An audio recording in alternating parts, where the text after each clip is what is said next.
واقعہ کربلا تاریخ کا دردناک واقعہ ہے۔ یہ اقتدار کی جنگ نہیں تھی، اقدار کی جنگ تھی۔ دو شخصیتوں کی لڑائی نہیں تھی، دو نظریات کا ٹکراؤ تھا۔ یہ حق اور باطل کا معرکہ تھا۔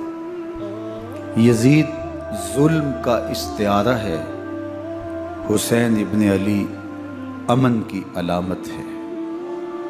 یزید جبر کا پتلا ہے، حسین صبر کا پیکر ہے۔ یزید اپنی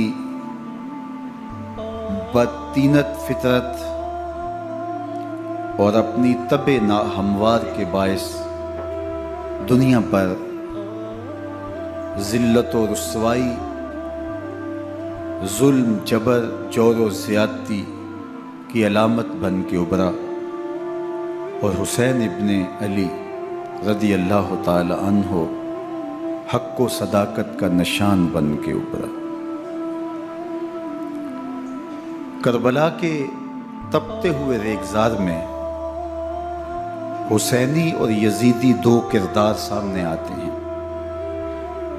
اقبال نے کہا تھا، موسیٰ و فرعون و شبیر و یزید، ایند و قوت از حیات آید پدید۔ زندہ حق از قوت شبیری است، باطل آخر داغ حسرت میری است۔ سرخ رو عشق غیور از خون او، شوخی ای مصرع از مضمون او۔ تا قیامت قطع استبداد کر، موج خون او چمن ایجاد کر۔ یزید بہدل کی بیٹی محسون کا ناپاک بیٹا تھا، اور حسین محمد عربی کی بیٹی فاطمہ کا شہزادہ تھا۔ یزید دمشق کے اطراف میں سرجون اور جریر اختل جیسے اوباشوں کے جرمٹ میں پل کے جوان ہوا۔ حسین کے گھر کا دروازہ مسجد نبوی کے اندر کھلتا تھا۔ یزید نشے میں دھت ہو کر کے نمازیں چھوڑ دیتا تھا۔ حسین کی کربلا کے اندر بھی نماز تہجد قضا نہیں ہوئی۔ یزید ظلم کا دوسرا نام ہے، حسین امن کی علامت ہے۔ یزید نے زندگی میں ایک مرتبہ حج کیا اور شراب کے مٹکے ساتھ لے کے آیا، اور اختل اور دیگر گویوں اور مغنیوں کو اپنے ساتھ رکھا تاکہ سفر آسانی سے کٹے۔ حسین ابن علی نے 25 حج سواری ہونے کے باوجود پیدل کیے۔ یزید حج بیت اللہ کے بعد مدینہ المنورہ آیا اور شراب کی ایک مجلس بپا کی۔ حضرت امام حسین رضی اللہ تعالی عنہ جب وہاں پہنچے تو شراب کی پھیلی ہوئی بدبو کو محسوس کرتے ہوئے فرمایا، یہ بو کیسی ہے؟ تو نشے میں دھت یزید بولا، یہ شام میں بنتی ہے، اور ایک جام منگوایا اور اس کو پیتے ہوئے دوسرا جام حضرت امام حسین رضی اللہ تعالی عنہ کی طرف بڑھاتے ہوئے کہا، ابا عبداللہ لیجئے۔ تو حضرت امام حسین رضی اللہ تعالی عنہ نے فرمایا، میں اس کی طرف دیکھتا بھی نہیں ہوں، اور پھر وہ عشقی اشعار پڑھنے لگا۔ جب یزید کی شراب نوشی کا منظر امام حسین رضی اللہ تعالی عنہ اپنی آنکھوں سے دیکھ چکے تھے تو مجھے بتاؤ، یزید کے ہاتھ پہ امام حسین کا پاک ہاتھ کیسے آتا؟ حضرت امام حسین رضی اللہ تعالی عنہ جس ماحول میں پلے تھے، جس ماحول میں پرورش پائی تھی، جس ماحول میں رہے تھے، وہ پاکیزہ اور تقدس مآب ماحول تھا۔ اور یزید کبھی اطراف دمشق میں، کبھی غوطہ میں، کبھی الخزرہ محل میں، اور کبھی کہاں داد عیش دیتا رہا اور لہو و لعب کے اندر مصروف رہا، اور اس کی زندگی ان چیزوں سے عبارت تھی۔ وہ محرمات کو حلال قرار دیتا، شراب نوشی اس کی ہڈیوں میں رچی ہوئی تھی، اور شریعت بیضا کا مذاق اڑایا کرتا۔ اور حسین ابن علی رضی اللہ تعالی عنہ کی دوستیاں جن لوگوں سے تھی وہ عبداللہ ابن عباس تھے، عبداللہ ابن عمر تھے، حضرت عبد الرحمن بن ابو بکر رضی اللہ تعالی عنہ تھے۔ یزید تو جوا کھیلتا رہا، یزید تو قمار بازی کرتا رہا، یزید تو شراب نوشی کرتا رہا، اور حسین ابن علی مسجد نبوی کے ممبر میں حضور کے پہلوؤں میں بیٹھتے رہے۔ زمانے نے وہ منظر دیکھا کہ سرخ رنگ کے جوڑے پہنے ہوئے حسنین کریمین حجرہ فاطمہ سے نکلتے ہیں، کم عمری کی وجہ سے کبھی گرتے ہیں کبھی سنبھلتے ہیں، اور آقا کریم خطبہ ارشاد کر رہے ہیں، خطبہ چھوڑ کے حضور نے شہزادوں کو اٹھا لیا۔ وہ منظر بھی زمانے نے دیکھا۔ حضرت عبداللہ بن شداد کہتے ہیں کہ حضور سجدے میں تھے اور سجدہ اتنا طویل ہو گیا، ہمیں لگا یا تو وحی کا نزول ہو رہا ہے یا پھر اللہ کا حکم آ گیا اور اللہ کے محبوب کی روح قبض کر لی گئی۔ لیکن میں نے جب نظریں اٹھا کے ننکیوں سے دیکھا تو کیا منظر تھا کہ حسین ابن علی حضور کی پشت پہ بیٹھے ہوئے اور میرے آقا سجدے کو طول دے رہے ہیں۔ اللہ اکبر! حسین کے لیے پیغمبر کے سجدوں کو طول دیا جا رہا ہے۔ حسین ابن علی کبھی ممبر پہ حضور کی اطراف میں بیٹھتے ہیں، وہ منظر بھی دنیا نے دیکھا کہ حضور کے مبارک کندھوں پر حسین ابن علی بیٹھے ہیں اور حضور کی زلفوں کو پکڑا ہوا ہے۔ تو حضرت عمر رضی اللہ تعالیٰ عنہ دیکھ کے کہتے ہیں واہ واہ کیسی سواری میسر آئی حسین ابن علی کو۔ تو میرے آقا مسکرا کے کہتے ہیں عمر سواری دیکھتے ہو سوار بھی تو دیکھو۔ اللہ اکبر! حضرت اسامہ بن زید بن حارثہ رضی اللہ تعالیٰ عنہ فرماتے ہیں رات کا ایک پہر گزر گیا اور مجھے حضور سے کوئی کام تھا، میں آقا کریم کی خدمت میں حاضر ہوا، در دولت پہ دستک دی، حضور تشریف لائے تو چادر اوڑی تھی، بکل کی ہوئی تھی میرے حضور نے، تو میں نے اپنی حاجت کہی تو حضور نے میری حاجت پوری کر دی۔ لیکن ایک منظر میں نے دیکھا کہ حضور نے جو چادر کی بکل فرمائی تھی اس کے اطراف میں پہلوؤں میں ابھار تھے جس طرح اندر کوئی ہو۔ مجھ سے نہ رہا گیا، میں نے پوچھ لیا، میں نے کہا بندہ نواز چادر کے اندر کیا ہے؟ فَكَشَفَهُ، تو حضور نے چادر کو کھول دیا۔ فَإِذَا الْحَسَنُ وَالْحُسَيْنُ عَلَىٰ وَرِكَيْهِ، تو کہتے ہیں میں نے اپنی آنکھوں سے دیکھا، ایک پہلو سے امام حسین لپٹے ہوئے تھے، ایک پہلو سے امام حسن لپٹے ہوئے تھے۔ فرمایا یہ میرے بیٹے ہیں، یہ میری بیٹی کے بیٹے ہیں، اے اللہ میں ان سے پیار کرتا ہوں، تو بھی ان سے پیار کر، جو ان سے پیار کرے اس سے بھی پیار کر۔ ان کی محبت کا درس دیا، ان کے پیار کا سبق پڑھایا، کہا ان سے پیار کرنے والا میرے سے پیار کرنے والا ہے، ان سے بغض رکھنے والا میرے سے بغض رکھنے والا ہے۔ ان کی تکلیف حضور کو بے چین کر دیتی تھی۔ حضرت سیدہ فاطمہ الزہرا رضی اللہ تعالی عنہ کے گھر کے قریب سے گزرے تو حضرت امام حسین کے رونے کی آواز آ رہی تھی، تو آقا کریم علیہ السلام نے فرمایا کہ فاطمہ حسین کو چپ کرواؤ، الا تعلمی ان بقاءہ یوزینی، تو جانتی نہیں حسین کا رونا مجھے دکھ دیتا ہے۔ حسین ابن علی کو حضور رونے نہیں دیتے تھے، ان کو دکھی نہیں ہونے دیتے تھے، کیونکہ رسول اللہ صلی اللہ علیہ وسلم جانتے تھے کہ یہ کتنے دکھ سہے گا، کتنی تکلیفوں سے گزرے گا اور کتنے مصائب سہے گا۔ زمانے نے وہ گھڑیاں بھی دیکھیں کہ حضرت حذیفہ بن یمان رضی اللہ تعالیٰ عنہ فرماتے ہیں کہ میں حضور کی خدمت میں نماز مغرب کی ادائیگی کے لیے حاضر ہوا، اور میں نے یہ اجازت خاص طور پہ اپنی ماں سے اس شرط پہ لی تھی کہ امی آپ مجھے اجازت دیں، میں حضور کی خدمت میں حاضر ہوتا ہوں، مغرب کی نماز بھی ادا کروں گا اور پھر حضور سے عرض کروں گا حضور میرے لیے اور میری ماں کے لیے بخشش کی دعا کر دیجئے۔ ماں نے اس شرط پہ اجازت دے دی اور میں حضور کی خدمت میں آ گیا، نماز مغرب ادا کی، سلام پھرا تو میرے دل میں آرزو تھی میں حضور سے عرض کروں حضور میرے لیے اور میری ماں کے لیے مغفرت کی بخشش کی دعا کر دیں، لیکن حضور عبادات میں ذکر میں نوافل میں ایسے مشغول ہوئے کہ میں آرزو رکھنے کے باوجود بھی عرض نہ کر سکا۔ خیر نماز عشاء کا وقت ہوا، اذان پکاری گئی، حضور مصلی پہ آئے، نماز پڑھی، سلام پھرا، تو میرے دل میں پھر خیال آیا کہ ماں سے ایک نماز کی چھٹی لی تھی، نمازیں بھی 2 ہو گئیں، ماں نے جاتے پوچھنا ہے حضور سے میرے لیے اور اپنے لیے مغفرت کی، بخشش کی دعا کروائی تھی، تو کیا جواب دوں گا؟ اور حضور اٹھے اور کاشانہ اقدس کی طرف چل دیے۔ اب میرے دل میں یہ خیال رہ کے آ رہا تھا کہ ماں کو کیا جواب دوں گا؟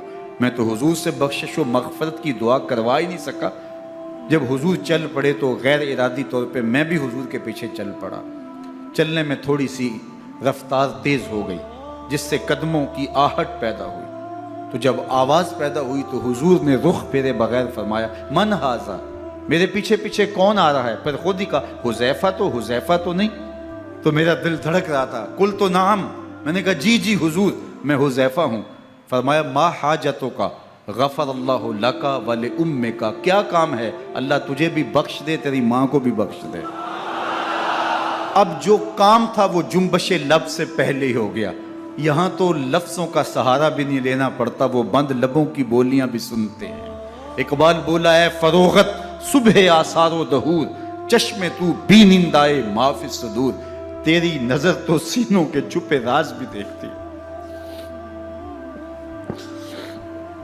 تو کہا، ما حاجتوں کا غفر اللہ لک ولامک،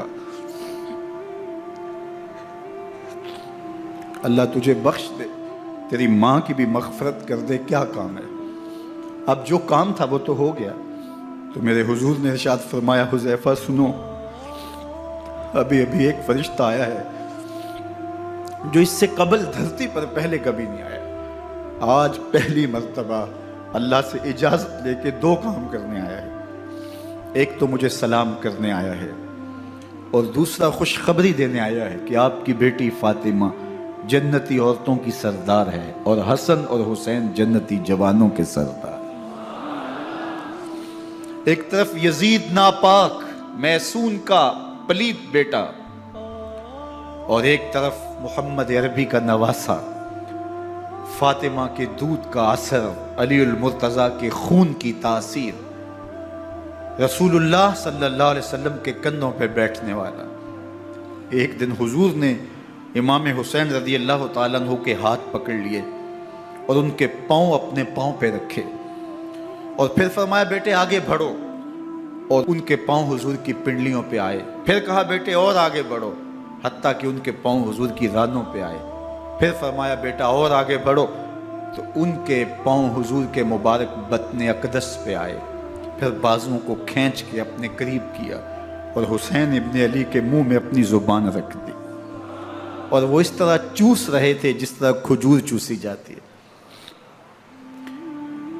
تو اللہ کے محبوب علیہ السلام نے حسین ابن علی کو اپنی زبان کا لعاب دہن دے کر کے، وہ شیر رحمت دے کر کے، وہ کوثر و تسلیم سے پاکیزہ تر آب رحمت عطا کر کے ان کی ہمیشہ کے لیے پیاس بجھا دی، تاکہ کل کربلا کے تپتے ہوئے ریگزار میں حسین ابن علی کو پیاس کی شدت تنگ نہ کرے اور پائے استقلال میں لغزش نہ آنے پائے۔ ان نازوں سے پالے ہوئے حسین کو، ان محبتوں سے پالے ہوئے حسین ابن علی کو امتحان بھی اتنے بڑے درپیش تھے۔ یاری تیری سونا پر ازمیشہ تیریاں اگ، سونا پرکھیا جامدہ ہے نال اگاں دے لگ۔ جتنا بڑا شخص ہوتا ہے اتنی آزمائشیں بھی بڑی ہوتی ہیں۔ پیغمبر رحمت کی آغوش میں کھیلنے والا، حجرہ فاطمہ کا جانشین، مصلی رسول کا وارث، منبر رسول صلی اللہ علیہ وآلہ وسلم پر حضور کے مبارک پہلو اور گود میں بیٹھنے والا حسین، حضور کی زبان چوسنے والا حسین، حضور کے کندھوں پہ سواری کرنے والا حسین، آقا کریم علیہ السلام کے مبارک سجدے کی حالت کے اندر حضور کی پشت پہ کھیلنے والا حسین، جس حسین کا دروازہ مسجد نبوی کے اندر کھلتا تھا اور یزید کی کرتوتوں کے چشم دید گواہ تھے۔ یزید جب تخت نشین ہوتا ہے تو اسے یہ فکر ہوتی ہے کہ امام حسین، عبداللہ بن زبیر، عبداللہ بن عمر، عبداللہ ابن عباس یہ میری بیعت کریں۔ اور وہ ولید بن عقبہ کو لکھتا ہے کہ ہر صورت میں ان کی بیعت لو، اور اگر بیعت نہ دیں تو سختی کرو۔ حضرت امام حسین رضی اللہ تعالی عنہ کو بلاوا آتا ہے کہ آپ کو دارالامارت میں گورنر ہاؤس میں بلایا جا رہا ہے، ولید بن عقبہ کا پیغام آپ کو پہنچتا ہے۔ آپ اس وقت فرماتے ہیں کہ اس وقت جو پیغام پہنچا ہے وہ کسی خطرے سے خالی نہیں ہے، تو کچھ سواروں کو ساتھ لیا، کہا تم دارالامارت کے باہر کھڑے رہنا، اگر میری آواز بلند ہوئی تو اندر آ جانا، ورنہ تم انتظار کرنا۔ آپ اندر گئے۔ ولید بن عقبہ نے مروان کو بھی بلایا تھا۔ مروان بن حکم یہ گورنر مدینہ ولید سے پہلے رہ چکا ہے، تو اس نے مشورہ دیا کہ سختی کی جائے۔ خیر ولید بن عقبہ نے کہا کہ یہ خط ہے، حضرت امیر معاویہ کا انتقال ہو گیا اور یزید تخت نشین ہوا ہے، لہٰذا وہ آپ سے بیعت کا مطالبہ کرتا ہے۔ تو حضرت امام حسین رضی اللہ تعالیٰ عنہ نے فرمایا کہ میرے جیسا شخص یوں چھپ کے بیعت نہیں کر سکتا، اور آپ واپس پلٹے۔ مروان بن حکم نے ولید بن عقبہ کو کہا کہ یہ موقع ہے جانے نہ دیا جائے، اگر یہ نکل گئے تو دوبارہ تم قابو نہیں پا سکو گے، اور انہیں یہیں قتل کر دیا جائے۔ حضرت امام حسین رضی اللہ تعالیٰ عنہ نے یہ بات سن لی۔ کہتے ہیں حضرت امام حسین انہی قدموں کے بل واپس پلٹے اور مروان بن حکم سے مخاطب ہو کے کہا، مروان کیا بول رہا ہے؟ وہ خاموش ہو گیا۔ فرمایا تو جانتا نہیں ہم کون ہیں؟ آنا حسین ابن علی ابن ابی طالب، میں حسین ہوں، میں علی کا بیٹا ہوں، ہمارے گھر میں قرآن اترتا رہا ہے، وحی کا نزول ہوتا رہا ہے، اور یزید فاسق ہے، فاجر ہے، مسلمانوں کا قاتل ہے اور شرابی ہے، میں ڈنکے کی چوٹ پہ یزید کی بیعت سے انکار کرتا ہوں۔ بس حیدری کچھار سے محمدی شیر نکل آیا ہے۔ اب اوسان خطا ہو گئے، راستہ چھوڑ دیا، واپس آئے، سیدہ زینب سے ملے، کہا مدینے کو چھوڑنا پڑے گا۔ کہا بھیا کیا ہوا؟ کہا یزید بیعت لینے پہ مصر ہے اور میں کسی صورت بھی بیعت نہیں کروں گا۔ رسول اللہ کا مدینہ ہمارے خون سے لالہ زار بنے گا، میں نہیں چاہتا کہ حضور کے شہر نور کی حرمت پامال ہو۔ دوستو وہ کیسا منظر ہوگا جب حسین ابن علی نے آخری حاضری حضور کے روضے پہ دی ہو۔ حاجی یا معتمر 10 دن کے لیے، 8 دن کے لیے، 20 دن کے لیے مدینہ المنورہ عارضی سکونت اختیار کرتا ہے، اور حضور کے روضہ انور سے، اس شہر نور سے، ان گلیوں سے، ان بام و در سے ایسا مانوس ہو جاتا ہے کہ جب واپس پلٹ رہا ہوتا ہے ان دعاؤں کے ساتھ کہ دوبارہ آنا بھی نصیب ہو، اور اسے لگتا ہے کہ میں دوبارہ بھی بلایا جاؤں گا، لیکن اس کے باوجود شہر حبیب چھوڑنا قیامت سے کم نہیں ہوتا۔ اعظم چشتی مرحوم آخری بار جب حضور کے روضہ انور پہ گئے تو بیمار تھے، ویل چیئر پہ تھے۔ باب بقی سے باہر نکلے تو خادم سے کہا کہ میری ویل چیئر پیچھے سے کھینچو تاکہ میرا رخ روضہ انور کی طرف رہے، اور وہ پیچھے سے کھینچتا چلا جا رہا ہے، اور جب باب مکہ سے پیچھے جنت البقیع کے قریب سے گنبد خضرا نگاہوں سے اوجل ہونے لگا تو اعظم چشتی مرحوم نے کہا، جان بدن سے نکلتی ہے اعظم، جان بدن سے نکلتی ہے اعظم، کوئی آسان ہے مدینے سے جدا ہونا، کوئی آسان ہے مدینے سے جدا ہونا۔ یہ اس شخص کی کہانی ہے جو 10 دن، 5 دن، مہینہ، 2 ماہ وہاں رہتا ہے، اور پھر اس شہر کو چھوڑ کے آنا اس کے لیے آسان نہیں ہوتا۔ اور مجھے بتاؤ کہ حسین جو پیدا مدینے میں ہوا، جس کے گھر کا دروازہ مسجد نبوی کے اندر کھلتا تھا، جو مسجد نبوی کے اندر پرورش پا کے جوان ہوتا ہے اور مدینے کی گلیوں میں کھیلتا رہا، اس حسین ابن علی کے لیے مدینہ چھوڑنا، اور پھر وہ اس بات کا علم اور شعور رکھتے تھے کہ یہ آخری بار حضور کے در پہ حاضری ہے، دوبارہ اس شہر نور میں نہیں آ سکوں گا، تو کیا قیامت ہوگی اور کیا منظر ہوگا۔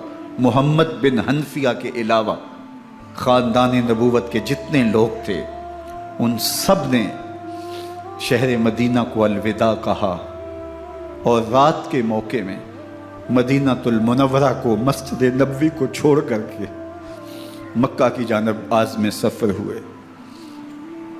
3 شعبان المعظم کو مکہ المکرمہ پہنچتے ہیں، ادھر کوفیوں کے خطوط آنے شروع ہو جاتے ہیں۔ حضرت امام حسین رضی اللہ تعالیٰ عنہ مسلم بن عقیل رضی اللہ تعالیٰ عنہ کو صورتحال معلوم کرنے کے لیے بھیج دیتے ہیں۔ 40,000 کوفی آپ کے ہاتھ پہ بیعت کر لیتے ہیں۔ ادھر 25 پیدل حج کرنے والے حضرت امام حسین 8 ذی الحج کو احرام باندھتے ہیں، لیکن آپ کو پتہ چلتا ہے کہ حاجیوں کے روپ میں قاتل چھپا دیے گئے، تو آپ اس احرام کو حج کی بجائے عمرے میں بدلتے ہیں اور کوفے کی جانب عازم سفر ہوتے ہیں۔ کائنات والو، ذرا سینے پہ ہاتھ رکھ کے دیکھو کہ یہ کتنا مشکل مرحلہ تھا۔ اس دین کی آبرو کو بچانے کے لیے حضرت امام حسین رضی اللہ تعالیٰ عنہ نے کتنا بڑا قدم اٹھایا۔ آپ کے بہی خواہ، دوست، احباب عبداللہ بن عمر یہ سارے روکتے ہیں۔ عبداللہ بن عباس کہتے ہیں حضرت نہ جائیے، الکوفی لا یوفی، کوفی کبھی وفا نہیں کرتے۔ آپ کے والد کو وہاں شہید کیا گیا، لیکن آپ ایک فرض کو نبھانے جا رہے ہیں۔ میرے غم گسارو، میرے مہربانوں، نہ روکو مجھ کو جانے دو، مجھے نانے کے دی کی ڈوبتی کشتی بچانے دو۔ میں جاتا ہوں کہ دنیا پر وفا کا نام رہ جائے، میں رہوں نہ رہوں پر عظمت اسلام رہ جائے۔ میں نہیں جاتا تو نبی کے گھر کی آن جاتی ہے، میں نہیں جاتا تو نبی کے گھر کی آن جاتی ہے، تمہارا دین جاتا ہے، میری غیرت ایمان جاتی ہے۔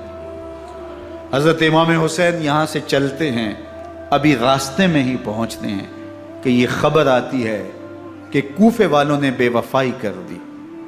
حضرت مسلم بن عقیل رضی اللہ تعالیٰ عنہ کو شہید کر دیا گیا، نعمان بن بشیر معزول کر دیے گئے، ابن مرجانہ ابن زیاد وہاں متعین کر دیا گیا جو سخت گیر شخص تھا، اور اس نے لوگوں کو ڈرایا، دھمکایا، اور کوفے کے لوگوں کے دل بدل گئے اور وہ بیتیں توڑنے لگے۔ وہ منظر مسجد کوفہ کا کتنا دلگداز تھا۔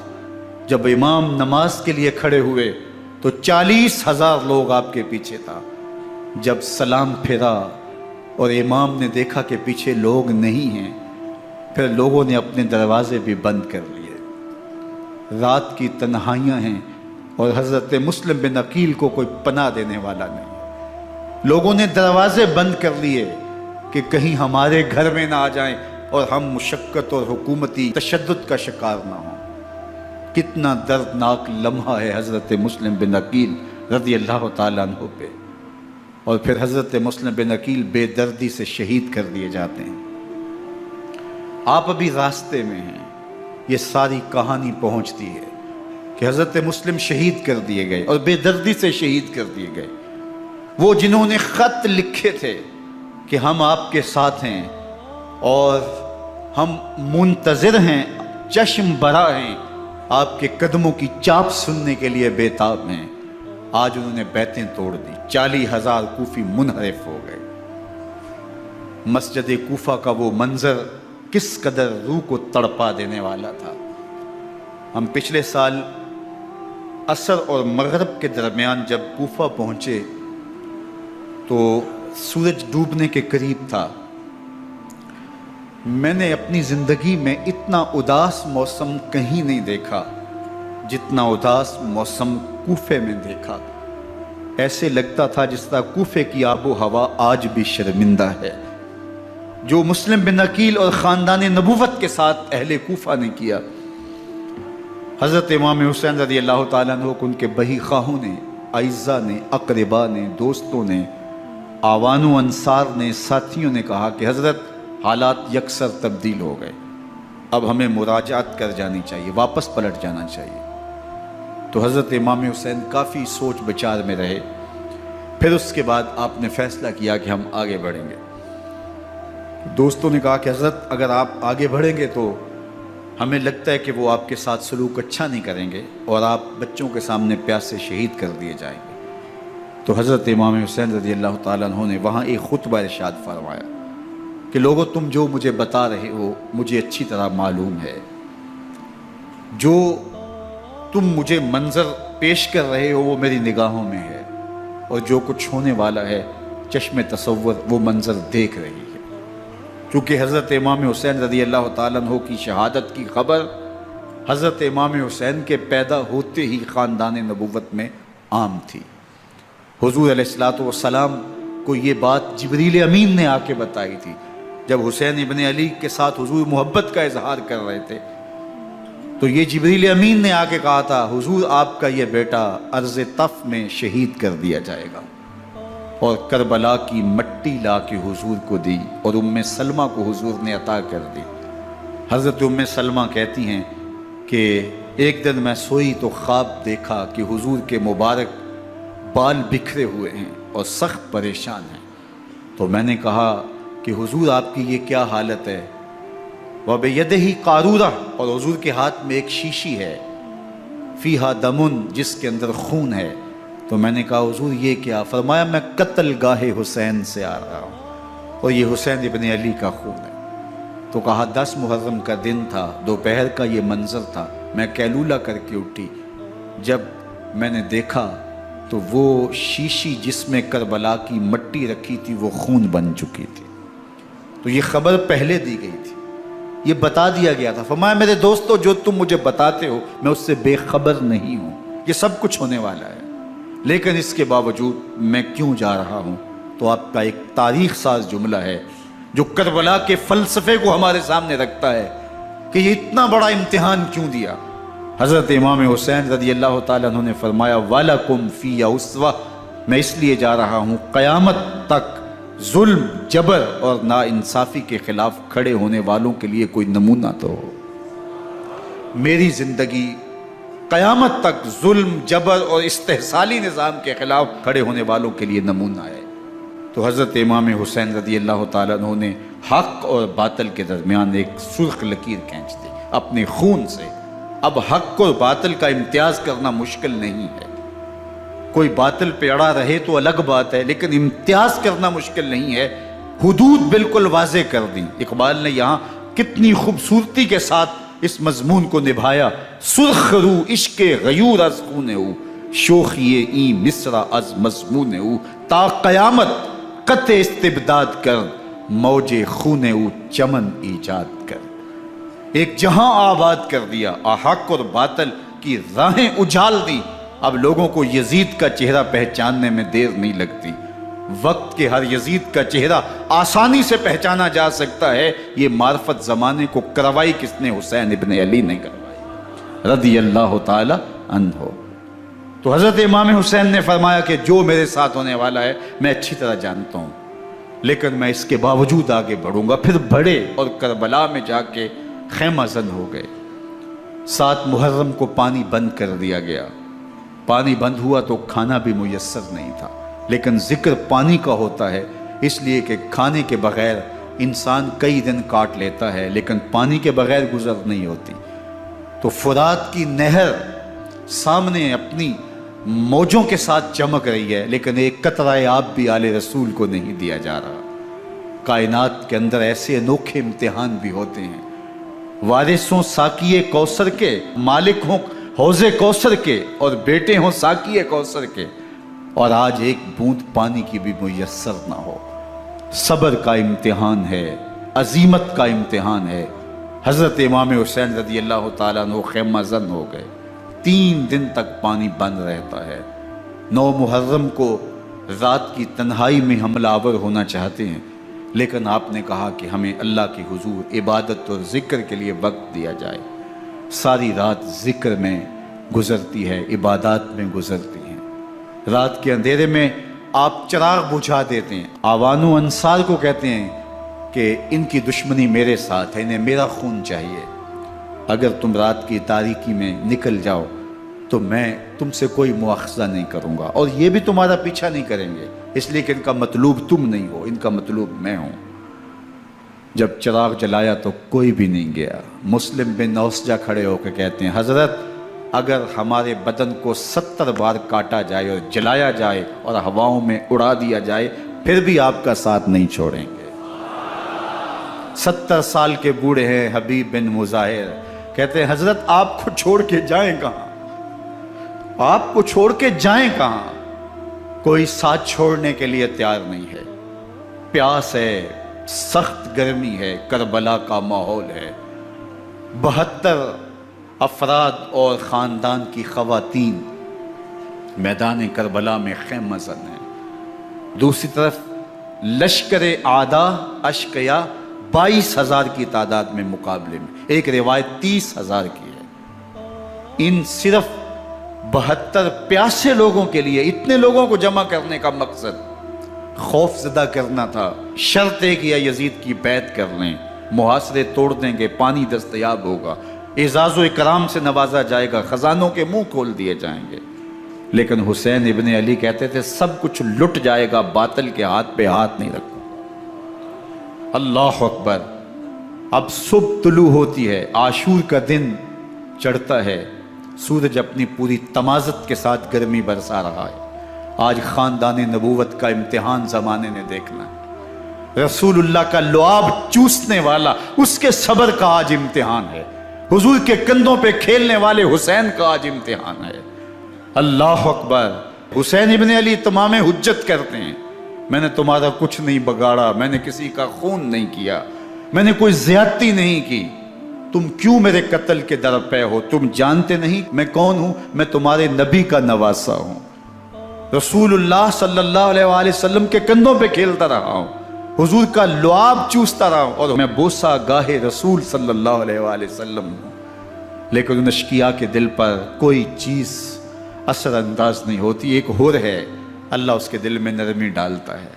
پہلے تو امام حسین کو گھیر کے لے کر کے آتا ہے، لیکن بعد میں وہ قافلہ یزید سے قافلہ حسین کی طرف آ جاتا ہے۔ امام حسین فرماتے ہیں تو دنیا میں بھی ہور ہے، آخرت میں بھی ہور ہے، آزادی مل جاتی ہے۔ باقی 22,000 کا لشکر جرار امام حسین کے قتل کے در پہ ہے۔ پھر تاریخ نے خاندان نبوت کا وہ انوکھا امتحان دیکھا۔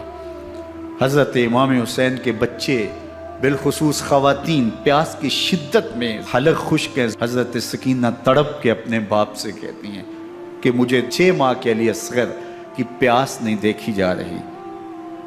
بچے کو ہاتھوں پہ اٹھاتے ہیں اور نہر فرات کے کنارے پہنچ کے فرماتے ہیں اشقیاء سے مخاطب ہو کے تمہارا معاملہ میرے ساتھ ہے، اس 6 ماہ کے بچے نے تمہارا کچھ نہیں بگاڑا، اور چلو بھر کے اس کا حلق سیراب کرنا چاہتے ہیں۔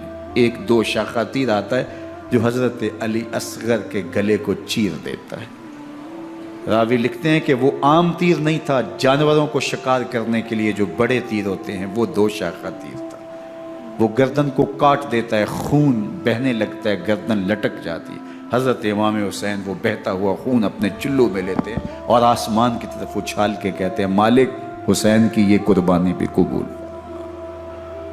یہ تماشا لب بام نہیں ہے، بچہ بیمار ہو ڈاکٹر جواب دے دیں، ماں باپ کے ہاتھ پھول جاتے ہیں، زندگی کی سانسیں ابھی چل رہی ہوتی ہیں، لیکن ڈاکٹر کہے کہ یہ میرے بس کا روگ نہیں ہے، کہیں اور لے جاؤ، تو زندگی کا لف و نشر غیر مرتب ہو جاتا ہے۔ میں سلام پیش نہ کروں حسین ابن علی کو، 6 ماہ کا علی اصغر ہاتھوں میں دم توڑتا ہے، گردن لٹک جاتی ہے، خون بہہ رہا ہے۔ اب خیموں کی طرف بڑھ رہے ہیں لیکن زبان پہ شکایت نہیں ہے، کہتے ہیں مالک حسین کی یہ قربانی قبول کر لے۔ اب خیموں کی طرف آنا، شہر بانوں ام رباب سیدہ زینب حضرت سکینہ سلام اللہ علیہا کا سامنا کوئی آسان کام نہیں تھا، لیکن حسین ابن علی آتے ہیں، شہزادے کو یہاں خیموں کے قریب رکھ کے کہتے ہیں کہ یہ حوض کوثر سے سیراب ہو گیا ہے۔ اللہ اکبر، کوہرام مچ جاتا ہے خیموں کے اندر، کیا منظر ہوگا اور ان کو کن الفاظ کے پیرائے میں ڈھال کر کے ان کیفیات کو بیان کیا جا سکتا ہے جو اہل بیت کے خیموں کے اندر علی اصغر کی شہادت کے بعد کا منظر رقم ہو رہا ہوگا۔ اللہ اکبر، ادھر اشکیا آوازیں دے رہے ہیں، مبارزت کے لیے پکار رہے ہیں۔ زمانے نے پھر وہ منظر بھی دیکھا کہ جوان بیٹے کو 18 سال کی کمائی حضرت امام حسین میدان عمل میں بھیج رہے ہیں۔ وہ علی اکبر جو حسین کا نور نظر ہے، آنکھوں کا قرار ہے، دل کی تسکین ہے۔ اور پھر حضرت علی اکبر جب گھوڑے کی زین سے فرش زمین پہ گرتے ہیں تو باپ کو آواز دیتے ہیں، اور حضرت امام حسین جو ہے وہ آگے جا کے بیٹے کی لاش اٹھاتے ہیں۔ اللہ اکبر، 18 سال کے بیٹے کی لاش کو کندھوں پہ اٹھا کے خیموں تک لاتے ہیں اور ہاتھ پھیلا کے کہتے ہیں مالک حسین کی یہ قربانی بھی قبول فرما۔ کبھی قاسم بن حسن کی لاش اٹھا کے لاتے ہیں، کبھی اون و محمد کی لاشیں اٹھا کے لاتے ہیں، بتیجوں کی، بھانجوں کی، بھائی عباس کے کٹے ہوئے بازو اور زخموں سے چھدا ہوا لاشا۔ کیا کیا قیامتیں تھیں جو اس کربلا کے ایک میدان کے اندر نہیں توڑی گئیں۔ حضرت امام حسین پر دکھ پہ دکھ، تکلیفوں پہ تکلیفیں۔ اب 71 لاشیں اٹھا کے خیموں تک پہنچا چکے، اور ادھر مبارزت کی دعوت دی جا رہی، آؤ میدان عمل میں آؤ، اب دیر کیوں کر رہے ہو۔ رسول اللہ کا حرم، رسول اللہ کی شہزادیاں جو نازوں میں پلی تھیں، وہ کلیاں جو شبنم کا بوجھ بھی گوارا نہیں کر سکتی تھی، آج مصیبتوں کے پہاڑ ٹوٹ گئے۔ حضرت امام حسین کبھی شہربانوں کو، کبھی ام رباب کو دلاسا دیتے ہیں، کبھی حضرت زینب کو کہتے ہیں۔ حضرت زینب کربلا کے اس میدان کے اندر بڑے حوصلے کے ساتھ اپنے بھائی کے ساتھ کھڑی رہی، اپنے 2 بیٹے راہ خدا میں پیش کیے، ان کی لاشیں وصول کی، لیکن زینب جس جرأت کے ساتھ، جس پامردی کے ساتھ اس سارے منظر کو حوصلے کے ساتھ سہتی رہی، وہ یقیناً حوصلہ سیدہ زینب سلام اللہ علیہا کا ہی ہے۔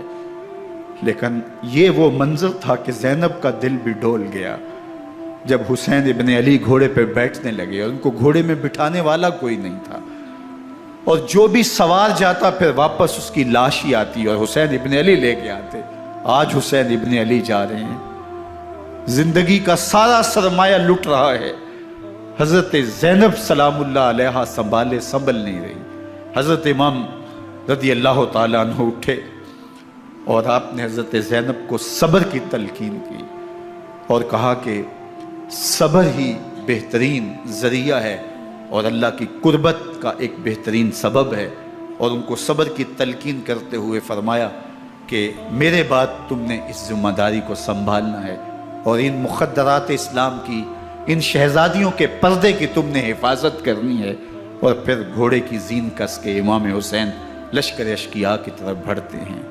اب خیموں سے سسکیوں کی آواز آ رہی ہے، ان کا سردار، ان کا تاجدار آج سب کو چھوڑ کے کربلا کے میدان کی طرف بڑھ رہا ہے۔ جرم کیا کیا، قصور کیا کیا، اس نے کیا زیادتی کی کہ آج نیزوں اور انیوں کے مقابلے میں 22,000 کا لشکر حضرت امام حسین پہ ٹوٹ پڑتا ہے۔ آپ پھر اتمام حجت کرتے ہیں، میں نے کسی کو قتل نہیں کیا، خون ناحق نہیں بہایا، میرے خون کے درپے کیوں ہو، اپنی آخرت کیوں برباد کرتے ہو، تم جانتے نہیں میں کون ہوں، میں تمہارے نبی کا نواسا ہوں۔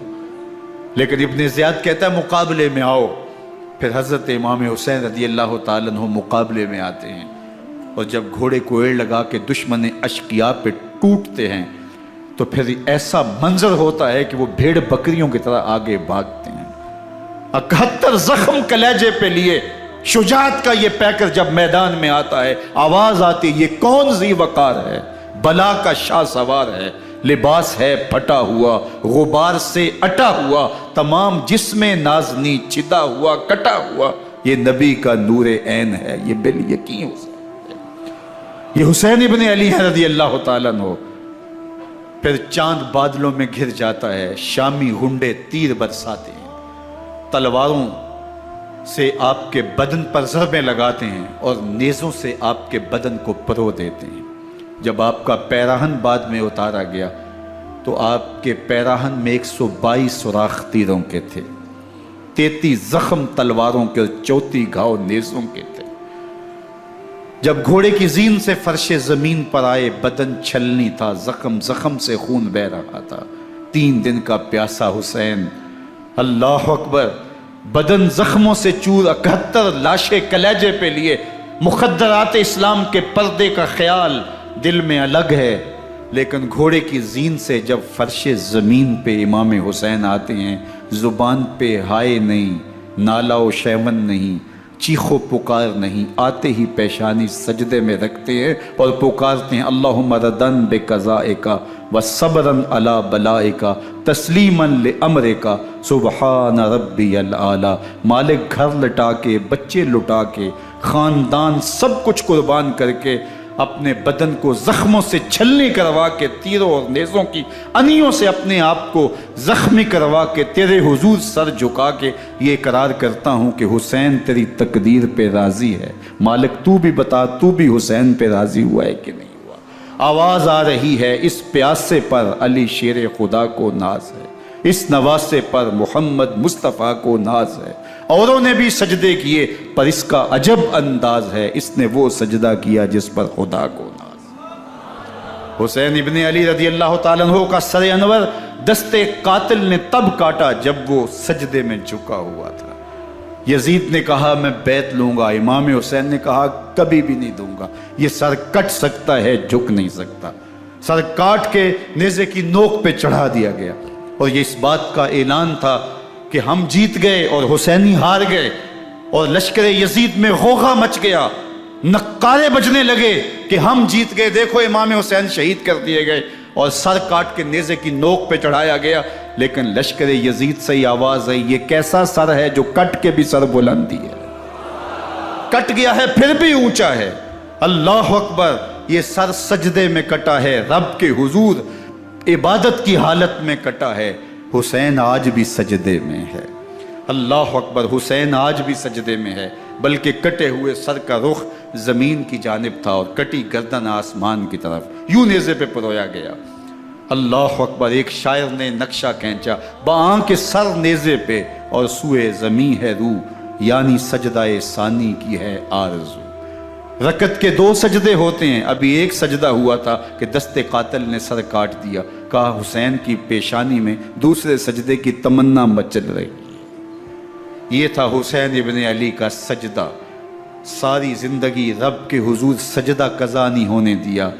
آج پانی نہیں ہے، اللہ اکبر، آج تیمم کر لیتے ہیں، آج اپنے خون کو اوڑھ کر کے حسین نے اپنی پیشانی اپنے مالک کے حضور جھکا کر کے عظیمت کی وہ انوکھی داستان رقم کر دی کہ صدیاں گزرنے کے باوجود بھی ان کی یادوں کے چراغ روشن ہیں۔ جب حضرت امام حسین اور دوسرے آیان و انصار کو شہید کر دیا گیا تو ان کے سر نیزوں کی نوک پہ چڑھا دیے گئے، حضرت امام حسین کا کٹا ہوا سر اور باقی 71 افراد کے کٹے ہوئے سر نیزوں کی نوک پہ، اور 10 سواروں کو ابن سعد نے کہا کہ ان کو رون دو، اور گھوڑوں کی ٹاپوں تلے حضرت امام حسین رضی اللہ تعالیٰ عنہ اور ان کے آوان و انصار کو جو ہے وہ روندا گیا، حتیٰ کہ ان کی استخوان مبارک، ان کی ہڈیاں بھی چور چور ہو گئیں۔ روننے سے قبل ان کا لباس اتار لیا، ان کے کپڑے اتار لیے گئے۔ اللہ اکبر، کیسی دردناک گھڑیاں تھیں۔ یزید کا صرف یہی بد کرداری کا مرحلہ نہیں تھا، اس کربلا کے صحرا کے اندر یزید نے جس طرح امام حسین رضی اللہ تعالیٰ عنہ کو شہید کیا اور حضرت امام حسین کے خاندان کو شہید کیا، جب مدینہ المنورہ پر یزید نے مسلم بن عقبہ کو مقرر کیا، جس کو بزرگوں نے مصرف بن عقبہ کہا ہے، تو اس کو کہا 3 دن تک مدینے کا حرم تمہارے لیے حلال ہوگا، جو چاہو تم کرنا، اور شامی فوجوں کو اجازت ہوگی۔ تو وہاں بھی انہوں نے 10,000 تابعین اور 700 صحابہ کو شہید کیا۔ حضرت ابو سعید خدری رضی اللہ تعالیٰ عنہ گھر سے باہر نکلے، کافی بوڑھے ہو چکے تھے، تو انہوں نے حضرت ابو سعید خدری کو پکڑ لیا، کہا تم کون ہو؟ کہا مجھے ابو سعید خدری کہتے ہیں۔ تو کہا ہاں تمہارا نام سنا ہے، اور داڑھی سے پکڑ کے کھینچا اور کہا کہ ہے تمہارے پاس جو ہمیں دو؟ تو کہا کہ میرے پاس تو کچھ بھی نہیں، میں تو فقیر آدمی ہوں۔ تو ان کے گھر ان کو لے گئے، تو 2 کبوتر رکھے تھے حضرت ابو سعید خدری نے، تو وہ کبوتر لوٹ کے لے گئے۔ اللہ اکبر۔ حضرت ابن سنان رضی اللہ تعالیٰ عنہ کو، جو حضور کے علم بردار تھے فتح مکہ کے دن، ان کو ستو پہلے پلائے اور پھر ان کی گردن کاٹی گئی، اور کہا یہ ہے وہ ستو جو تم زندگی میں آخری بار پیو گے۔ ایک گھر میں داخل ہوئی شامی فوج، تو ایک خاتون کے ابھی بچہ پیدا ہوا تھا، اور قابلہ نے، دائیا نے، وہ بچہ ماں کی چھاتی پہ لٹایا، اور وہ ماں کا پہلا دودھ پی رہا تھا۔ تو یہ جا کے کہنے لگے نکالو تمہارے پاس جو کچھ ہے۔ تو اس خاتون نے کہا تم جانتے ہو یہ بچہ کون ہے؟ تو انہوں نے کہا ہم نہیں جانتے۔ کہا یہ حضرت ابن ابی کبشہ انماری رضی اللہ تعالیٰ عنہ کا بچہ ہے، اور یہ وہ صحابی ہیں کہ جو بیت الشجرہ کے موقع پہ حضور کے ہاتھ پہ بیعت کرتے ہیں۔ انہوں نے اس چیز کا لحاظ نہ کیا کہ جو کچھ ہے وہ ہمیں دو، ورنہ تیرے بچے کے نہیں چھوڑیں گے۔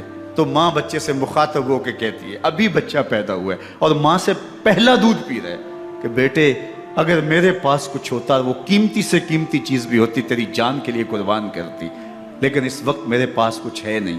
تو ایک شکی آگے بڑھا اور بچے کو ایک ٹانگ سے پکڑ کے کھینچ کے دیوار کے ساتھ پٹک کے مارا، جس سے دماغ کا بھیجا نکل گیا۔ کیا کیا زیادتیاں نہیں کی۔ 700 صحابہ حرہ کے واقعہ میں شہید کیے یزید نے، اور 10,000 تابعین شہید کیے۔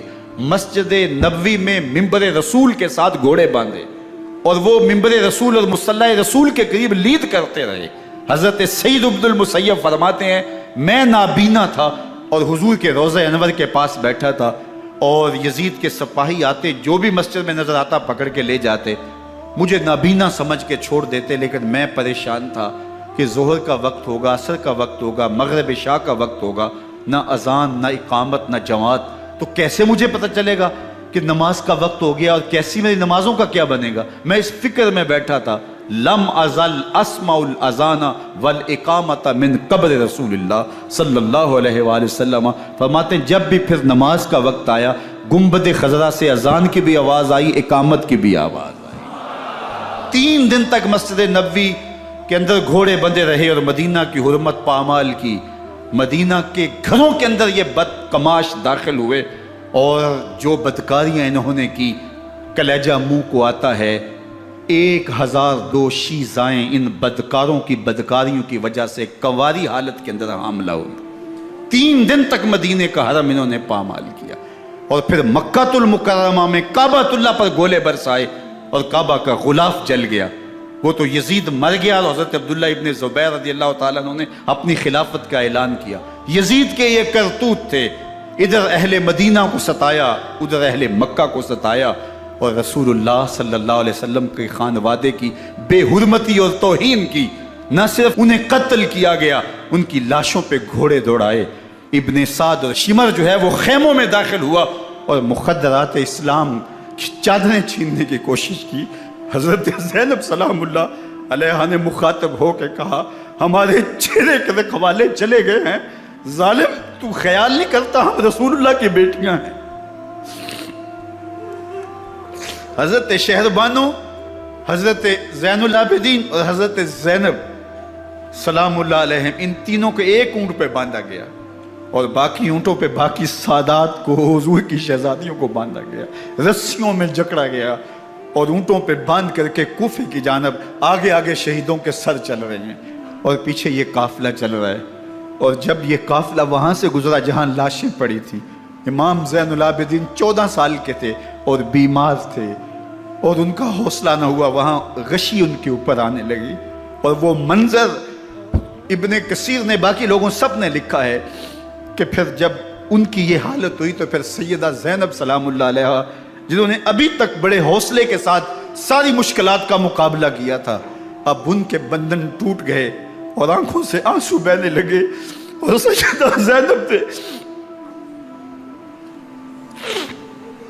امام حسین رضی اللہ تعالیٰ عنہ کی لاش پہ کھڑے ہو کے، اور وہ روندی ہوئی لاش، ٹوٹی ہوئی ہڈیاں، اور وہ پریشان بدن، کٹا ہوا سر نیزے کی نوک پہ، اور لاش یہ پڑی ہے، تو حضرت سیدہ زینب نے مدینے کی طرف منہ کر کے جو ہے وہ حضور سے فریاد کی، یا محمد آہو، یا محمد آہو، ھذا حسین بالآراء مزمل بالدماء، یا محمد آہو بناتوں کا سبایا۔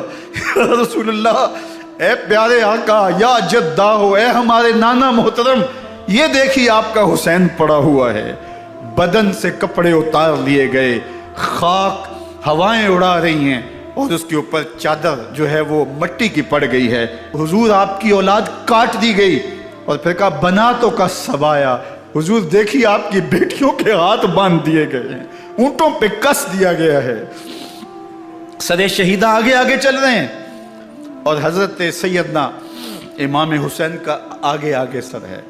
راستے کے اندر ایک جگہ آئی، رات گزری اور ان کو اتارا گیا۔ رات کا موقع تھا، ایک خاتون آئی اور اس نے کوئی کھانا پیش کیا ان کو، اور کہا کہ میں کسی زمانے میں حضرت سیدہ فاطمہ الزہرا کی نوکری کیا کرتی تھی، ان کی لونڈی تھی، ان کی کنیز تھی، اور آج مجھے پتہ چلا کہ آپ لوگ گزر رہے ہیں، تو میں نے کہا کہ میں اپنی مخدومہ کے خاندان کی خدمت کروں۔ اور پھر اس نے کہا کہ اس وقت سیدہ کی گود میں ایک 6-7 ماہ کی بچی تھی جس کو زینب کہا کرتے تھے، تو سیدہ زینب نے کہا کہ اماں اگر پہچانتی ہو تو وہ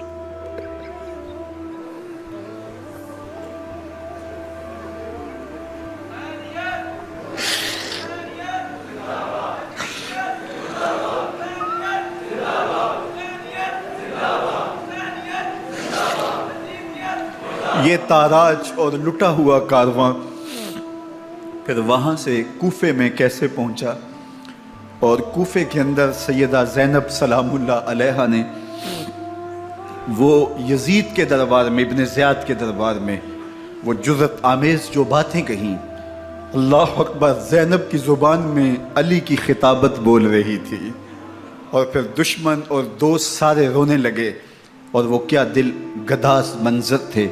اور پھر یہ سروں کا قافلہ اور سادات کرام کا مشکیں کسی ہوئی ہیں اور اونٹوں پہ باندھے ہوئے، ان کو وہاں سے پھر قادسیہ، اور قادسیہ سے پھر دمشق یزید کے دربار میں پہنچایا گیا، اور وہاں سے یہ لٹے ہوئے خانمہ برباد تاراج لوگ مدینہ المنورہ میں کیسے پہنچے، اور اہل مدینہ نے کیسے استقبال کیا، اور وہ منظر کتنا دلگداز تھا جب اہل مدینہ زینب سے پوچھتے تھے زینب حسین کہاں ہے؟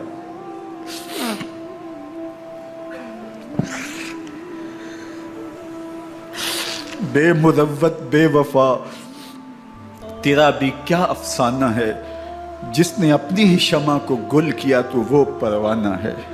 اپنے پیغمبر کے شہزادوں کو اور اپنے پیغمبر کی شہزادیوں کو جو دکھ اس امت نے دیے، یہ کائنات کی ایک انوکھی داستان ہے۔ اللہ ہمیں اسوہ شبیری پہ عمل کی توفیق عطا کرے اور ان کے نقوش پاک کی برکتیں دے، اہل بیت کی محبت ہماری روحوں میں جذب کر دے، اور جس عظیمت کے ساتھ، جس حوصلے کے ساتھ انہوں نے دکھوں کو جھیلا، جو دہکتی آگ کے شعلوں پہ سویا وہ حسین، جو جواں بیٹے کی میت پر نہ رویا وہ حسین، جس نے سب کچھ کھو کے کچھ نہ کھویا وہ حسین، مرتبہ اسلام کا جس نے دوبالا کر دیا، خون نے جس کے دو عالم میں اجالا کر دیا، جو کہ سوزے غم کو سانچے میں خوشی کے ڈھال کے، مسکرایا موت کی آنکھوں میں آنکھیں ڈال کے۔ اے حسین ابن علی تم پر سلام، نازش آل نبی تم پر سلام۔ ذرا میرے ساتھ یہ پڑھ لیجئے، اے حسین ابن علی تم پر سلام، نازش آل نبی تم پر سلام، تم پہ لاکھوں رحمتیں لاکھوں سلام، اے شہیدان محبت کے امام، لالا گوں لالا بدن لالا کفن، اے چمن اندر چمن، زندگی ہی زندگی تیری حیات اے حیات اندر حیات، افتخار ملت بیضا ہے تو، رب کعبہ کی قسم یکتا ہے تو، فخر کا دل میں دریچہ باز کرنا چاہیے، جن کا تو آقا ہے ان کو ناز کرنا چاہیے۔ وآخر دعوانا ان الحمدللہ رب العالمین۔ 10 محرم الحرام کو کربلا کا واقعہ رونما ہوا، تو اس موسم میں اطراف و اکناف عالم میں اس حوالے سے بات ہوتی ہے، ذکر کیا جاتا ہے۔ اہل محبت حضرت امام حسین رضی اللہ تعالی عنہ کے حضور خراج عقیدت اور خراج محبت پیش کرتے ہیں۔ یہ حق و باطل کا معرکہ تھا، جھوٹ اور سچ کا مقابلہ تھا، ظلم اور عدل کا ٹکراؤ تھا، خیر اور شر کی لڑائی تھی، دو نظریات کا تصادم تھا۔ ایک طرف امام حسین رضی اللہ تعالی عنہ اور ان کے 72 جانثار تھے، اور دوسری طرف یزید اپنی تمام تر قوت کے ساتھ موجود تھا۔ حضرت امام حسین رضی اللہ تعالی عنہ سے مسلسل آخری وقت تک بیعت کا اثرار رہا، اور آپ آخری سانس تک یزید کی بیعت سے انکار کرتے رہے۔ حضرت امام حسین رضی اللہ تعالیٰ عنہ لڑائی کے لیے نہیں آئے تھے، ورنہ خواتین اور بچے ساتھ لانے کا کوئی مقصد نہیں تھا۔ آلات حرب و ضرب بھی نہیں تھے، عرب جو اپنے ساتھ سفر پہ معمول کی تلواریں اور اسلحہ جات رکھتے ہیں وہی تھے، اور آپ کو پیشکش بھی کی گئی۔ ترماح بن عدی بن حاتم نے، یہ حاتم تائی کا پوتا تھا، کہا کہ آپ میرے ساتھ ہمارے علاقے میں چلے جائیں۔ جب مختلف بادشاہوں نے عرب پر قبضہ کیا تو ہمارے قبائلی علاقے اس وقت بھی ان سے محفوظ رہے۔ ہم آزاد قبائل ہیں، میں چند دنوں میں آپ کی پشت پر 30,000 کا لشکر کھڑا کر دوں گا جو جانثار ہوگا۔ لیکن حضرت امام حسین رضی اللہ تعالیٰ عنہ نے ترماح بن عدی کی اس پیشکش کو قبول نہیں کیا اور آگے بڑھے۔ دشت نینوا میں، جسے دشت کربلا بھی کہتے ہیں، حر بن یزید ریاحی 500 سواروں کو ساتھ لے کر کے حضرت امام حسین کو محصور کر دیتا ہے، اور پھر یزید کا لشکر وہاں جمع ہونا شروع ہو جاتا ہے۔ 22,000 یا 30,000 کا لشکر امام حسین رضی اللہ تعالی عنہ کے اطراف میں لگا دیا گیا۔ 3 دن تک اس خانوادے کے لیے پانی بند کر دیا گیا۔ پانی کے بغیر تو انسان کی زندگی معطل ہو جاتی ہے، اور 3 دن کی مسلسل پیاس، اور پیاس میں بلکتے 6 ماہ کے بچے، خواتین اور بوڑھے۔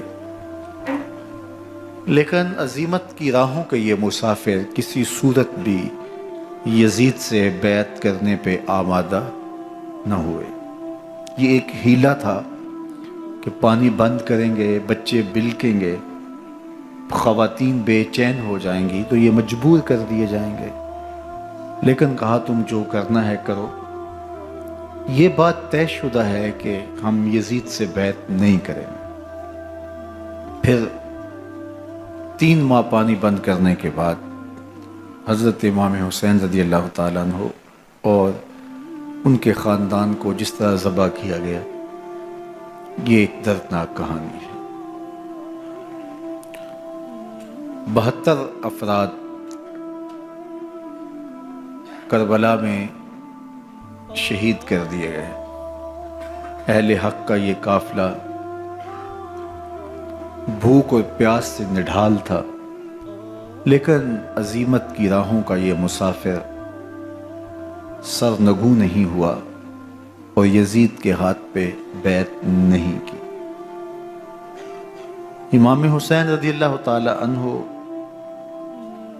آپ کے بیٹے، بھائی بھتیجے، بھانجے، آیان و انصار، محبین شہید کر دیے گئے۔ 70 لوگ آپ سے پہلے شہید کیے گئے، پھر امام حسین رضی اللہ تعالی عنہ شہید کر دیے گئے۔ سوید نامی ایک زخمی وہ چھری لے کر کے حملہ آور ہوئے اور وہ بھی شہید کر دیے گئے۔ یہ کربلا کے آخری شہید تھے جو حضرت امام حسین کے بعد شہید ہوئے۔ لیکن ان کی خون آشام تلواروں کی ابھی پیاس نہیں بجھی اور ان کی آتش غیظ و غضب ابھی ٹھنڈی نہیں ہوئی۔ شمر الجوشن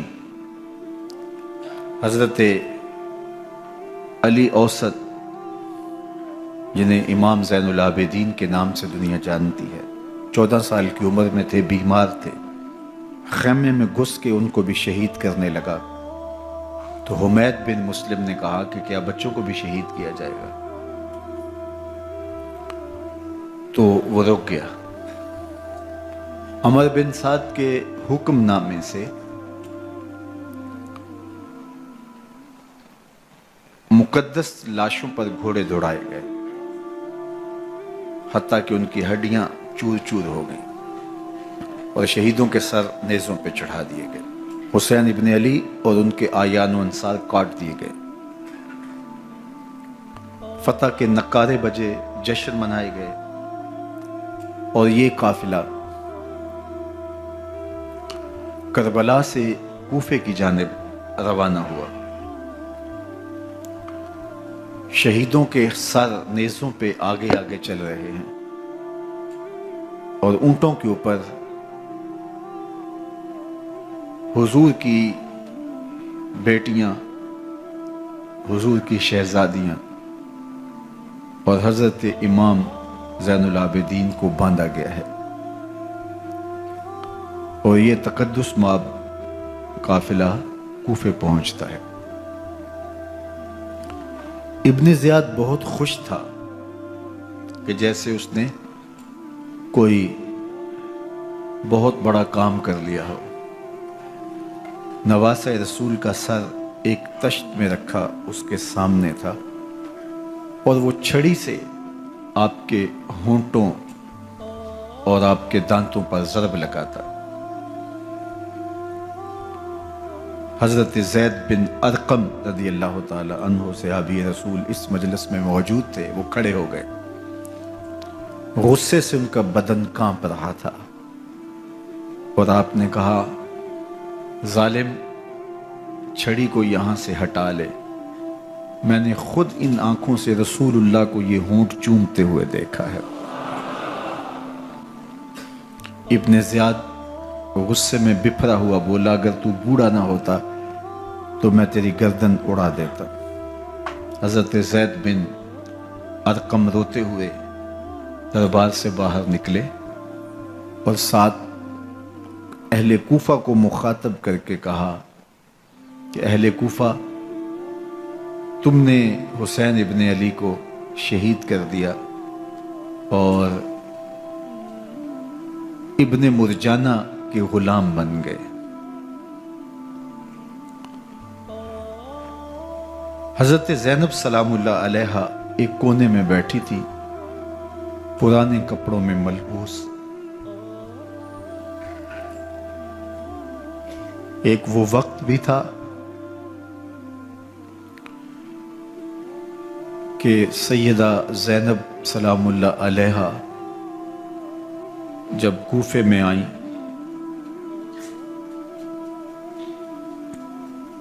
سیدنا علی المرتضیٰ کے زمانے میں ان کے دور خلافت میں دارالخلافہ کوفہ متعین ہوا، تو یہ مدینے سے کوفے آئیں تو اس وقت کوفے کی معزز خواتین نے ان کا استقبال کیا۔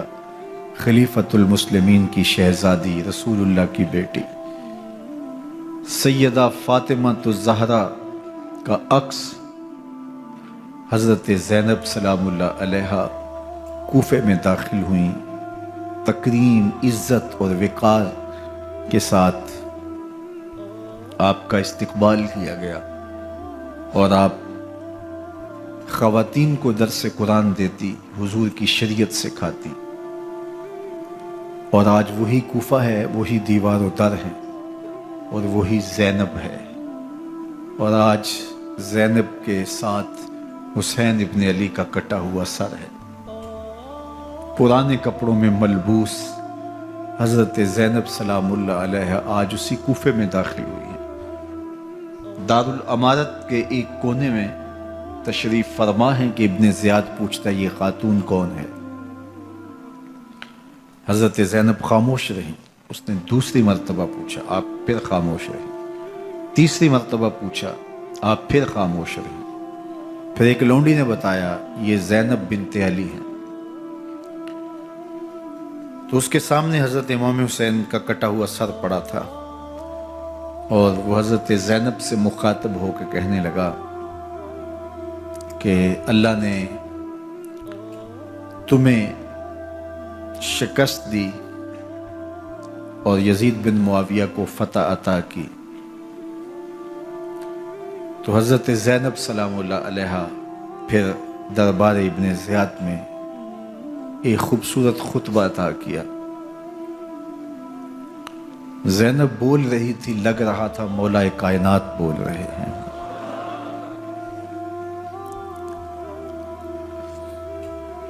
یہ خطبہ بامر مجبوری تھا، ابن زیاد کی خرافات کا جواب تھا۔ تو ابن زیاد سے اس کا جواب تو نہ بن پڑا، لیکن کہنے لگا کہ بڑی مکفہ اور مسجع گفتگو کی، تمہارا باپ علی بھی بہت اچھا شاعر تھا۔ تو سیدہ زینب سلام اللہ علیہ نے فرمایا ہمیں مکفہ گفتگو سے کیا غرض، یہ تو ایک حقیقت ہے جو ہم نے بیان کی۔ تو حضرت علی اوسط امام زین العابدین بھی پاس تھے، تو دیکھ کر کے کہنے لگا کہ یہ لڑکا کون ہے؟ تو فرمایا میں علی بن حسین ہوں۔ تو کہا کہ انہیں تو قتل کر دیا گیا۔ کہا وہ میرے بھائی تھے اور ان کا نام بھی علی تھا، میرا نام بھی علی ہے۔ تو اس نے کہا کہ اس لڑکے کو لے جاؤ اور قتل کر دو۔ حضرت زینب علی اوسط امام زین العابدین کے ساتھ چمٹ گئیں اور کہا کہ اگر تم اسے قتل کرو گے تو اس کے ساتھ مجھے بھی قتل کرنا ہوگا۔ تو ابن زیاد کہنے لگا کہ یہ عورت سچ کہتی ہے، واقعی اس کے جذبات یہی ہیں۔ اور الصلاۃ جامعہ کی پکار کے ساتھ مسجد کوفہ میں آ گیا۔ کوفے کے لوگ سارے ابن زیاد کے سامنے تھے۔ امام حسین کا کٹا ہوا سر ابن زیاد کے سامنے تھا اور اس نے کہا کہ اللہ نے یزید بن معاویہ کو فتح دی اور کذاب ابن کذاب معاذ اللہ حسین ابن علی کو شکست دی۔ جب اس نے یہ بات کہی تو عبداللہ بن عفیف الازدی رضی اللہ تعالی عنہ موجود تھے، وہ کھڑے ہو گئے۔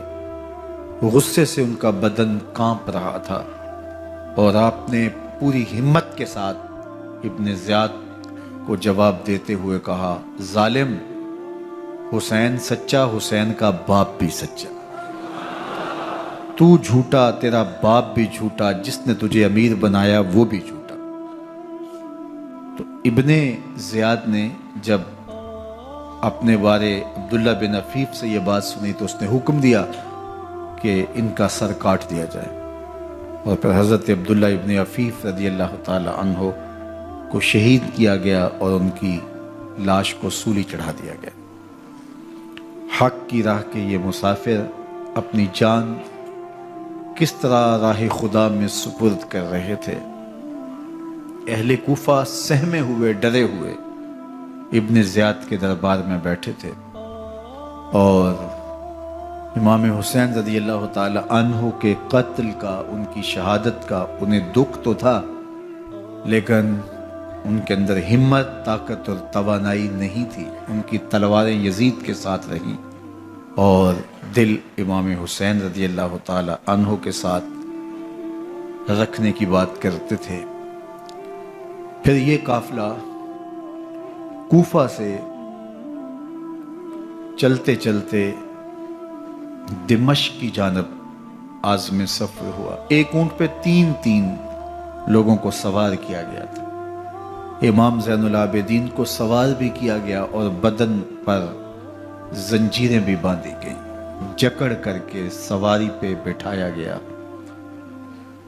اللہ اکبر! جہاں جہاں سے یہ لوگ گزرتے، لوگوں کو ان کی حالت پہ رحم آتا۔ بہت سارے لوگ نہیں جانتے تھے یہ کون ہیں۔ عمومی طور پہ راستوں میں یہی بتایا گیا کہ کچھ باغی لوگ ہیں جنہوں نے حکومت سے بغاوت کی، تو ان کے کیفر کردار تک پہنچا دیا گیا۔ راستے میں ایک گرجا گھر آیا اور وہاں یہ لوگ رات رکتے ہیں۔ گرجا گھر کی دیوار پہ لکھا ہوا تھا: اترجو امت قتلت حسین شفاعت جدہ یوم الحساب۔ کیا وہ امت جنہوں نے حسین ابن علی کو شہید کیا، قیامت کے دن انہی کے نانے سے شفاعت مانگیں گے؟ کس منہ سے شفاعت طلب کریں گے؟ اسی حسین ابن علی کے نانا سے، جن کے بیٹے کو، جن کے شہزادے کو، نواسے کو ان لوگوں نے شہید کیا۔ جب یہ تقدس مآب قافلہ دمشق پہنچا تو راستے میں ایک شخص قرآن مجید کی تلاوت کر رہا تھا۔ اپنے مکان کی چھت پہ بیٹھ کے تلاوت کر رہا تھا، اور یہ قافلہ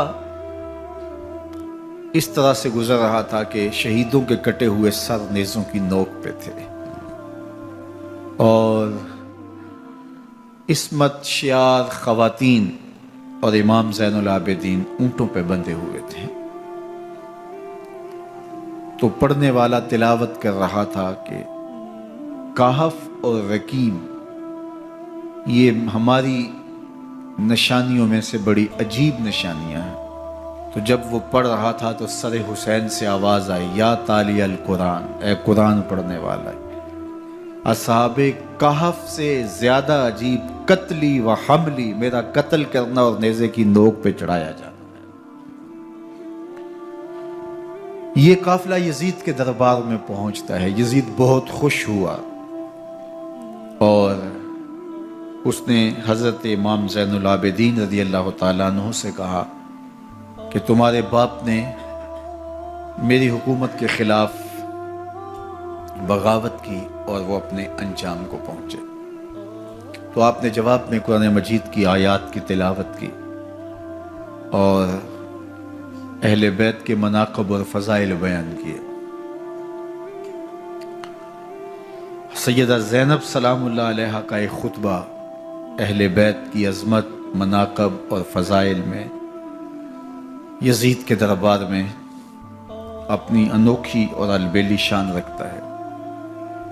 یزید پہلے تو خوش ہوا، لیکن جب اس نے لوگوں کے چہرے دیکھے تو وہ پریشان ہو گیا۔ حتیٰ کہ یزید کے دربار میں ایک عیسائی سفیر آیا ہوا تھا، تو اس نے جب کٹے ہوئے سر دیکھے اور خستہ حال سادات کی شہزادیوں کو دیکھا تو اس نے کہا یہ کون لوگ ہیں؟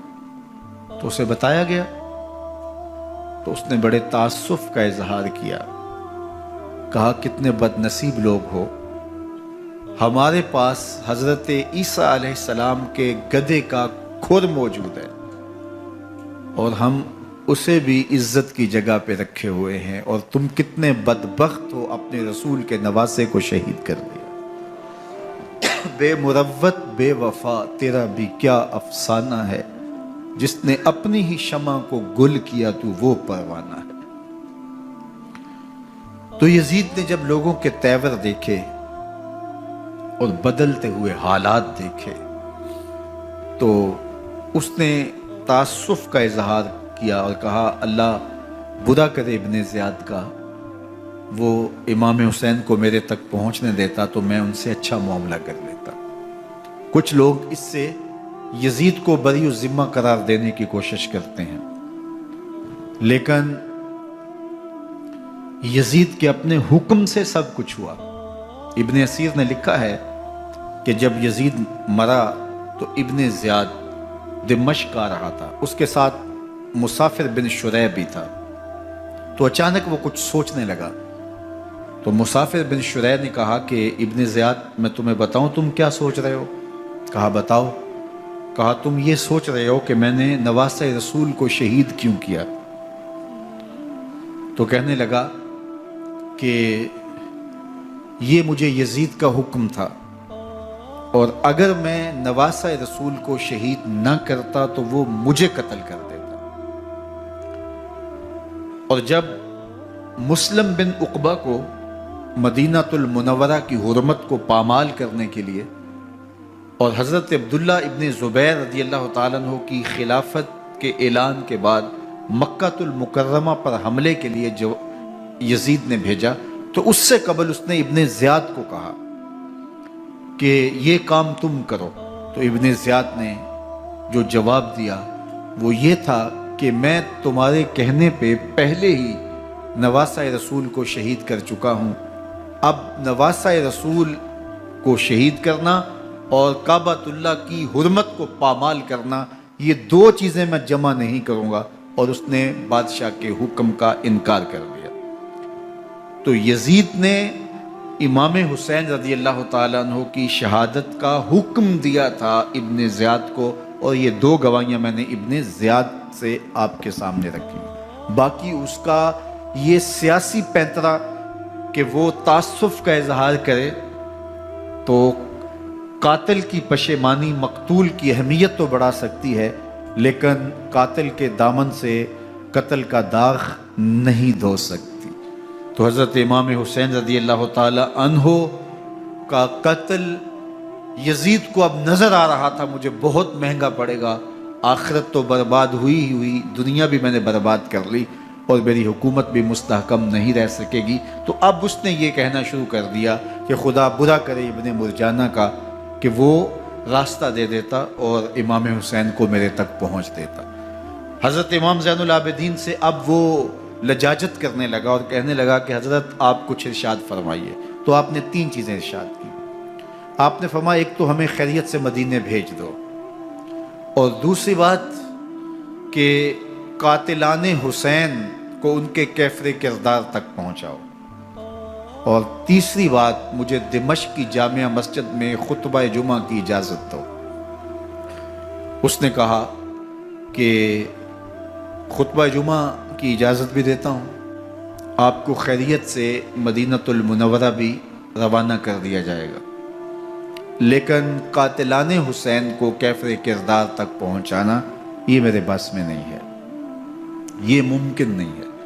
اب مجھے بتائیے، حاکم وقت ہو اور اتنا بڑا سانحہ اور واقعہ ہو گیا ہو تو وہ وہیں کھڑے کھڑے معذرت کر لے کہ یہ اس بات کو رہنے دو، تو اس کا مطلب سمجھنے میں کسی بھی باشعور شخص کو دیر نہیں لگتی۔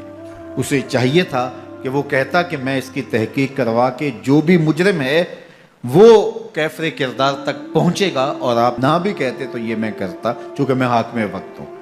لیکن اس نے فوراً کہا کہ یہ ممکن نہیں ہے، تو اس کا مطلب کیا کہ مجرم میں خود ہوں، تو میں اس سے جو ہے وہ بچنا چاہتا ہوں۔ تو اس نے حضرت امام زین العابدین کو کہا دو شرطیں تو قبول ہیں، لیکن یہ تیسری شرط قبول نہیں ہے اور یہ ممکن نہیں ہے۔ تو یہ واضح اس بات کا اشارہ ہے کہ یزید کے حکم سے، اس کی منشا سے اور اس کے کہنے سے حضرت امام کو شہید کیا گیا، اور اس نے حضرت امام حسین رضی اللہ تعالی عنہ کے مبارک لبوں پر چھڑیاں بھی ماری اور آپ کے دانتوں پر ضربیں لگائیں چھڑیوں کی۔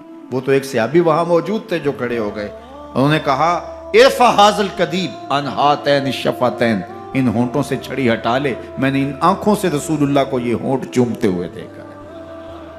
جس طرح ابن زیاد کے دربار میں ہوا تو یہاں بھی ہوا۔ اللہ اکبر۔ تو یزید اپنے تئیں خوش تھا، لیکن لوگوں کے احتجاج کی سکت نہیں لا سکتا تھا کہ نواسہ رسول کو شہید کر دیا گیا، تو وہ یوں اپنی بات کو چھپانا چاہتا تھا اور بات ابن مرجانہ ابن زیاد پہ ڈالنا چاہتا۔ لیکن ابن زیاد کہتا ہے کہ اگر یزید کے کہنے پہ میں امام حسین کو قتل نہ کرتا تو میں قتل کر دیا جاتا، اور میں غزوہ کعبہ اور قتل امام حسین دونوں کو جمع نہیں کر سکتا، لہٰذا اب میں یزید کا یہ حکم نہیں مانوں گا، اس نے پہلے مجھ سے بہت بڑی زیادتی کروائی ہے۔ یہ تاریخ کی معتبر کتابوں کے اندر موجود ہے۔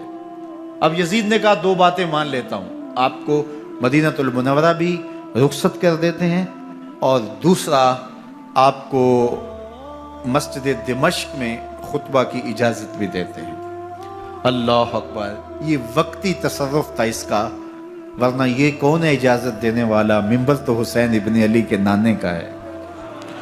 خیر، مسجد دمشق میں گئے، لوگوں کا ہجوم تھا، حضرت امام زین العابدین ممبر پہ جلوہ فراز ہوئے۔ خطابت تو ان کے گھر کی لونڈی ہے، تو جب آپ نے کھڑے ہو کر کے خطبہ دیا اور فضائل و مناقب اہل بیت بیان کیے، لوگوں کے سینوں کے اندر آتش محبت اہل بیت کی جوش مارنے لگی۔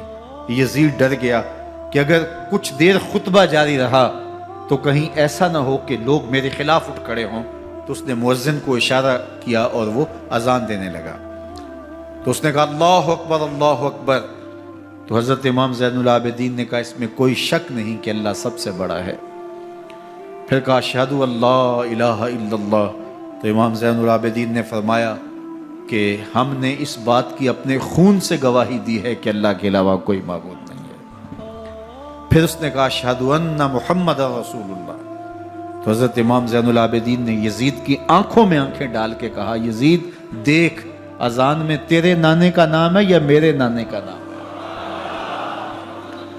تو حسین ابن علی رضی اللہ تعالیٰ عنہ کا نام کبھی بھی مٹنے والا نہ زیاد کا وہ ستم رہا، نہ یزید کی رہی وہ جفا، رہا تو نام حسین جسے زندہ رکھتی ہے کرم۔ یزید نے امام حسین رضی اللہ تعالیٰ عنہ کو راستے سے ہٹا دیا۔ اس کا خیال تھا کہ یہ باغی ہیں اور میں ان کو کچل دوں۔ حضرت امام حسین شہید کر دیے گئے، ان کا خاندان شہید کر دیا گیا۔ صرف 14 سال کے امام زین العابدین رضی اللہ تعالیٰ عنہ اس حادثے میں، اس واقعہ میں جو ہے وہ بچے، اور سب سے زیادہ دکھ اپنی آنکھوں سے انہوں نے دیکھے۔ کربلا کا منظر بھی دیکھا، کوفے کا دارالعمارہ بھی دیکھا، اور دمشق کا دربار یزید بھی دیکھا، اور پھر یہاں سے مدینے پہنچ کر اہل مدینہ سے جو سامنا ہوا امام زین العابدین نے وہ لمحے بھی دیکھے۔ کہتے ہیں اس واقعہ کربلا کے بعد حضرت امام زین العابدین کبھی ہنسے نہیں تھے۔ جب بھی پانی پینے لگتے تو رو پڑتے، انہیں شاید سکینہ کی پیاس یاد آ جاتی تھی۔ امام زین العابدین کا رنگ زرد ہو جاتا جب کربلا کی یاد آتی، اور بسا اوقات شہر سے وحشت ہونے لگتی اور دور باہر نکل جاتے اور جا کر کے وہاں خیمہ گاڑ لیتے اور مہینہ مہینہ وہاں ذکر و فکر اور عبادت میں لگے رہتے۔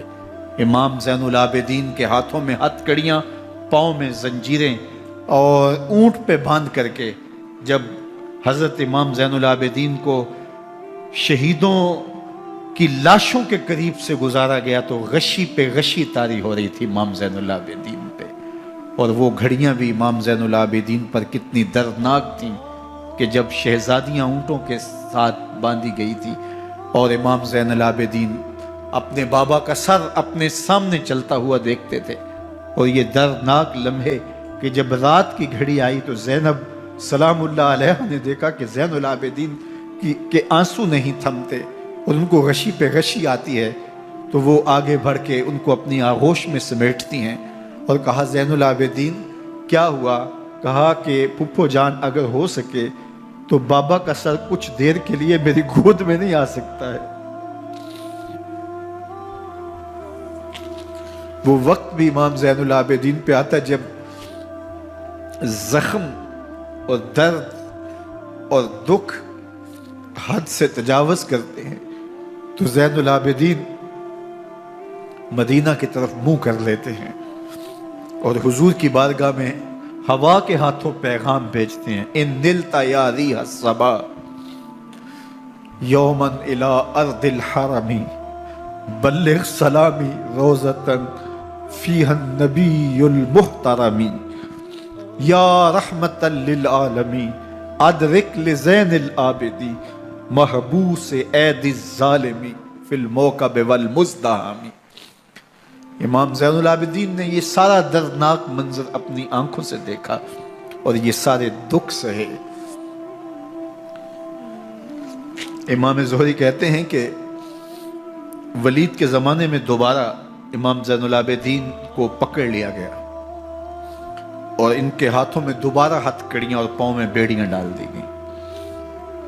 میں ملنے گیا تو جو ہی امام کے ہاتھوں میں ہتھ کڑیاں دیکھی تو میرا دل ڈولنے لگا اور میری آواز گلے میں دب گئی اور آنسو تھے کہ تھمتے نہیں تھے۔